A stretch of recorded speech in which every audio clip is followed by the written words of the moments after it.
Hey guys, we are moving on in our Constitution studies this year, so we are finally to the point where they're actually starting to do things that are quite close to building the Constitution. So far, I have some other videos on this. If you haven't checked them out, please do. But so far in this year, what we have studied when it comes to Constitution is that we've looked at the exploration time of the American history. And so we looked at the different kind of countries that have experienced freedom throughout their history and how that really informed our Constitution. And when we looked back at them and said, hey, they got some things really, really right, and we want to bring those things into our country and make them a part of our government. And then the next month, we studied the colonies and how they were really working hard to be quite independent in how they behaved and how they lived and how they thought and how they treated other people, and that was creating inside of them a well of self-sufficiency and ability to be free. And that was a really, really vitally important step. And so now we're moving on into more of the rebellious phase. When we're looking at the American history, now we're looking at the people who were getting a little bit bugged at Great Britain and how what they were doing was really making the life of the people who lived here in the colonies quite miserable. This is the time when they are getting ready to write the Declaration of Independence.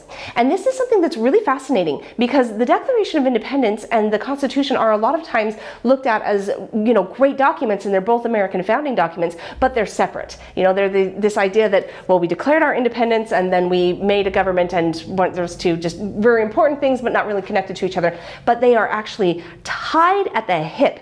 Everything that these founding fathers wrote about in the Declaration of Independence, they're like, hey, we have got problems, and let me just list all of your issues. And that's pretty much what the Declaration of Independence is it's a list of grievances. Great Britain, you did all of these things for a long time, and we've tried really hard to work it out with you, and you are just not playing ball, and we don't want to do this anymore. You're being very difficult. It's time for us to set up our own government. We declare independence. But that's what the Declaration of Independence was. It was a legal justification of, hey, this is what happened, guys. We didn't just lose our temper and get all grouchy and say, that's it, you're too far away from us, you can't be our leader anymore. And they said, we went through this process where we really, really tried to work with you, and you're not working with us, and therefore we're not a part of you anymore. And in the process of making that list, they got really clear on what they wanted a government to not do. Now, we actually had a government from the point of time when we declared independence until we created the Constitution. We were living under the Articles of Confederation, and that was a very, very weak government. Basically, they said, we hate how powerful this British government has been. We hate how much they oppress us, how much they just push us around, and we don't get a say in anything, and we're so bugged. And have you seen the list of problems that we've got? We wrote them all down in the Declaration of Independence. We're mad, right? And they have this whole thing, and so they create this really, really weak, pathetic government that had a lot of problems, not the least of which was that you had to have a unanimous decision before you could do anything. And so the one holdout could stop any forward progress in any direction on any subject. If one person disagreed with you, you were stuck. And they also just didn't have any power. Then they said, hey, we really need to pay all of these troops who are out there dying to fight for our freedom, and they couldn't make anybody pay. They said, please, pretty, come on, you guys, please pay. And it just didn't work because they didn't have any power. So it took a while. We won the war, we became independent, and it took a couple more years before everybody was willing to look at it and say, we can all agree that the government that we were under in Great Britain was bad. But I think we need to be open to the idea that the one that we created for ourselves also not good. And we have to be able to come up with something better. So when they finally got around to writing the Constitution, they looked at the Declaration of Independence and said, let's just really start here and see all the problems we have, and we're going to put it in our document and make those illegal. We don't want that to be something that just comes into being again. And so that was a big framework for the Constitution, was the Declaration of Independence. So a lot of the things that they're addressing, I think, interestingly enough, in the Bill of Rights had to do with the things that they were upset about in the Declaration of Independence. And I say it's interesting because the Bill of Rights was not originally a part of the Constitution. So even though the Constitution itself was answering all of the problems that they had first pointed out with the Declaration, it didn't get around to really delineating a lot of those freedoms until after it was done, after it had been ratified. That's when they passed the first 10 amendments and made that the Bill of Rights. So, but you know, it's a process. And I think that's also really interesting too, that a lot of times we want something to be perfect. We want to be able to pass something that is just exactly the answer to everybody's problems. And that doesn't happen. That a lot of times working on our way toward freedom is a process, and it can be a little bit ugly. Shays' Rebellion was not pretty. Things were really bad, and that pushed us toward being able to have a more free government, because we were able to say, this is so bad, we've got to do something about it. But the process of actually making that government was not a spit and polish, you know, it wasn't really pretty, and there were a lot of compromises made as we went forward, and we just worked through the process of becoming free. And I find this really interesting in a lot of the different free governments over time. Your level of freedom has to match where the people are living. That if you want people to live at this level of freedom when they're living more here on a sort of slavery level, they expect somebody to make all their decisions for them and take care of all their problems, and you're saying, hey, I want you to be this free, but it's just going to require that you work really hard, the people revolt. They don't like it. They don't want that freedom because they don't want to put in the work to get that freedom. So I'm not saying that the Constitution was bad. I think it was great. It's amazing. It is still amazing. I'm hugely pro-Constitution. I'm just saying a lot of times when we're trying to accomplish a goal, it can be really easy to say, if it's not exactly perfect the first go around, then it's not worth trying. And what I learned from looking at the Declaration of Independence, the Articles of Confederation, and the building of the Constitution is that that is not usually how it works. You got to find where you are and then get a little better and a little better all the time, because it's just really hard to hit perfection, right? And maybe we don't even want that perfection, you know? When somebody creates the perfect government and we're like, I'm not ready to live at that level, then it doesn't really work anyway. So all of this is just to say that what the Founding Fathers were going through was a little messy. It was a lot bit hard. It was hard what they were trying to accomplish, but they pushed through and they created something really amazing by following that process. And we should just be really willing to follow that same process and say, this might not be perfect, but it's going in the right direction. Then that's worth trying for. Okay, so let's get into it. What are we actually going to talk about this month?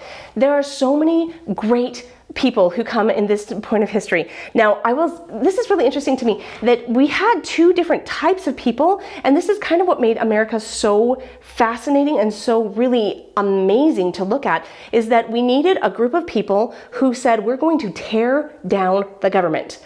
These guys are rebels by definition. These guys are the ones who say, we're going to burn it down. That tea, we're going to actually throw it in the ocean. That's our plan. That's our focus here. And then you had to have an entirely separate group of people who would look at it and say, we're going to create something new, something that has never been created before. And both of those groups of people are alive at the same time and know each other and are talking to each other and are hanging out with each other. They are all together and are impacting each other. But like Patrick Henry, who gave this speech, this great and powerful speech that had such a huge impact on Thomas Jefferson. In fact, let me just tell that story, because this is something that took place in this time period. So Patrick Henry is watching as we keep trying and trying to get Britain to listen to us, and Britain keeps getting more and more demanding, and they're just putting their foot down and they're saying, no way, that's it. You guys just need to get under our thumb and obey. And they're having this discussion in the House of Burgesses, and there are just a lot of people who I can see where they're coming from. They were just saying, this is scary. We've always been British citizens. How about, let's just calm it down. Let's just try one more time. I'm sure we can work this out. And Patrick Henry gets up and says, you know, with all due respect, what do you think is going to change? Are you kidding right now? Do you honestly think that we're going to be stronger and better able to defend ourselves when these guys, when they are on ships and they come in and they're going to move in and they're going to live in our houses? Do you really think that our ability to fight back will increase at that point? When do you think it's time to fight? He said, you guys, You think that we can put off war? I have just really bad news for you. We're in it. It has begun, and we can be in denial, and we can claim that, hey, we just don't want to get into this. This is something that's scary, and they're bigger than us, and they're way stronger than us, and we don't even have a military. And this is really something that I think we should think about. But Patrick Henry said, enough. That's enough. We cannot claim to be free men if we sit and cry in our chains and wish that they weren't there without making the slightest effort to get them off. It's like, you have to get up. You have to fight. And I wish that I had his talk here. I could go somewhere and dig it up. But the point is that he gets up and he gives this just really empowering, really passionate speech. And sitting in the audience is Thomas Jefferson. And they know each other. And Thomas Jefferson watches and he's like jaw-dropping, just like, what is happening? This is amazing and terrifying, and this is big. You know, these are not small things. And Patrick Henry, he finishes his talk, he like marches out the door and goes and joins the army. You know, he's like, that's it. We're at war, and I'm going to be in the war, and you guys can sit here and talk about it, but I, for one, am going to fight. I would rather die free than stay here a slave. And what? Wallow in my slavery? Yay. I don't want to be alive for that. I'd rather die than be like that. And he marches out. And that's the end. And Thomas Jefferson listens to that and he says it had such a huge impact on him. It really stirred him in his soul. And as time went by, he then went on to write the Declaration of Independence. Now, he was incredibly eloquent. You know, Patrick Henry, I think he was eloquent as well, but he was very fiery and very passionate. And I just don't get that off of Thomas Jefferson. I think he was much more controlled and much more reasonable in his approach to things. And he did try to work things out for in a lot of communication. He tried to work it out. And when it didn't work out, then he used that skill of communicating and writing down truths. And he wrote the Declaration of Independence and said, that's it. Enough is enough. And with Patrick Henry. Well, Patrick Henry played, obviously, a huge and important role. And it can even be said that Thomas Jefferson played a huge and important role, but, I mean, he did. But neither of them were a part of the Constitution. Now, Thomas Jefferson supported it. Patrick Henry never could. Like, as they were passing this Constitution and they're bringing it around, Patrick Henry is so suspicious of big, powerful government that he just cannot get on board with it. I respect that. I see where he's coming from. He played a vital role in being able to get us off our duffs into a place of action. But that single-minded attitude really made it hard for him to be able to do the second half of it, which was to create a government that did still allow for there to be a powerful central government without becoming too powerful. And that was Patrick Henry's concern, was that any power in the central government is too much power. And he just could never get to the point where he was okay with that. So you have this group over here, the rebels that were really stirring things up and creating this fomenting this situation where they're like, we're going to have to fight. And then you have the second group who are the ones who created the Constitution. Both super duper important. And like I said, they interacted with each other in a lot of different situations, but they had a little bit different take on how things ought to be approached, and we just needed both of them. And that's one of the things that's just so amazing about the formation of the American government, is that we needed both, and we had both. And that just really doesn't happen. Historically, that's quite unique. And so this month, what we're learning about is the people who push the envelope, who take us from the point of view of saying, we are comfortable, or if we're a little bit uncomfortable, it's a discomfort that we're used to, and we need to get out of that. We need to get to the place where we're willing to rebel. And that's a lot of the different characters who are at play at the time that's creating the Declaration of Independence. These are the rebels. These are the guys who are saying, this is unlivable. This is untenable. And we cannot just sit here and take it, because it's not going to get better, because we've tried and tried and tried, and it just keeps getting worse. So it's time to do something about it.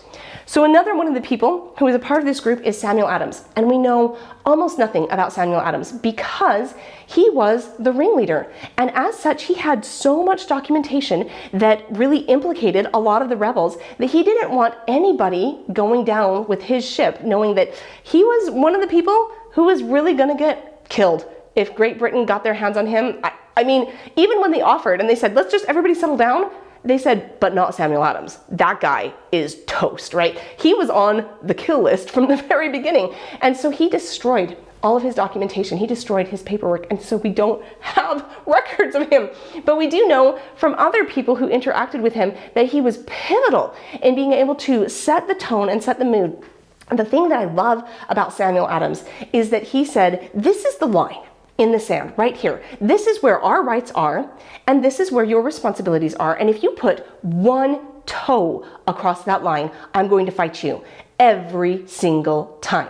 Because we as a people get used to it, right? Somebody gets their toe over and it's like, okay, well, that didn't hurt too bad. And so then they come over a little more and they start encroaching on your freedoms a little bit more, and you just sort of get used to it because you acclimate and you deal with it. And that's historically, that has happened a lot of times. And Samuel Adams said, every time you cross that line, I'm gonna fight you. Every single time. And he did it with words, and he did it with gathering other people and sharing the information about this is where the line is, this is why they should not cross it, and this is what we're going to do to stop them from crossing it. And he was really one of the first people who took us from 0 to 60 or however fast we had to be moving to be able to make the changes that were required to really declare independence. He played such a big pivotal role, and we just don't have a lot of records about him. Another person that we have almost no records about, but we have a little bit more on him, is James Otis. And just like Patrick Henry was the fire that lit under Thomas Jefferson, James Otis performed that same function for John Adams. And you'd think it would be Samuel Adams, right? Because Samuel Adams is his I want to say uncle, cousin, something. They are related to each other. And so you'd think that maybe that was the tie that would pull him into it, but it really wasn't. It was James Otis. And James Otis was outspoken, and he was brave, and he was foolhardy a little bit. And he really spoke out and gave a speech that John Adams heard. And John Adams said, that to my dying day was like the most powerful thing I have ever heard. And that's not a quote, but that's basically what he was saying in that moment, that James Otis made such a difference on him. It shifted the way that he thought. It took him from, this is all going to work out and we all just need to be calm and settle down, to this might not work out. We might not be able to fix this with patience and letters. We might have to do something a lot more drastic. And that was listening to James Otis that took John Adams to that place.